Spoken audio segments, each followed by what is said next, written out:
उज्ज्वला किसन सुतार राहणार क्षेत्र माऊली समाज कार्यकर्ता आहे। गेल्या वर्षी कशासाठी ओळखतात त्यातनं यांना निष्पन्न काय करायचं आहे। माणसांची इथं किती माणसांना किती जनतेला त्रास होतोय तरी जनता काही बोलत नाही। पण आम्हाला रोज ये जा करावं लागतं। इथं एवढा मोठा खड्डा पडला, ह्या खड्ड्यातून जर एखादी महिला पडली त्याला जबाबदार कोण? आणि इथं वारंवार अपघात होत आहेत। ही वाहतूक वळवून यातनं निष्पन्न काय होणार आहे? जशी पूर्वीचा वाहतूक होती तशी सुरू करावी अशी माझी त्यांना अगदी विनंती आहे।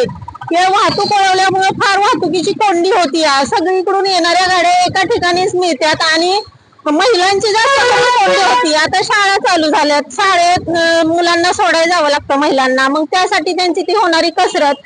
परत इथं कोणी लक्ष देत नाही। ह्या साईडला एकही तुम्हाला ट्रॅफिक हवालदार उभा दिसणार नाहीये आणि नसतातच। खरं तर खूप ट्रॅफिक जाम होतं, त्यावेळेला गाडी एखाद्या वेळेला स्लिप होती, टर्न घेताना काय होती, ह्याला जबाबदार कोण?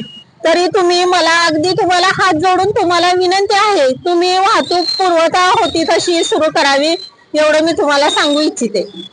मी मागच्याही निवेदनाद्वारे म्हटलं होतं आणि ह्याही निवेदनाद्वारे म्हणत आहे की जर पूर्वता वाहतूक सुरळीत नाही केली तर मी बेमुदत आंदोलन करेन असा इशारा देते। तरी लवकरात लवकर याचा विचार करावा असं मला वाटतं आणि तुम्ही सहकार्य जनतेला करावं, कारण वाहतूक वळवून यातनं काहीच निष्पन्न होत नाही, अपघातच होत आहेत आणि माणसांना अतिनाहक हा त्रासच होतोय।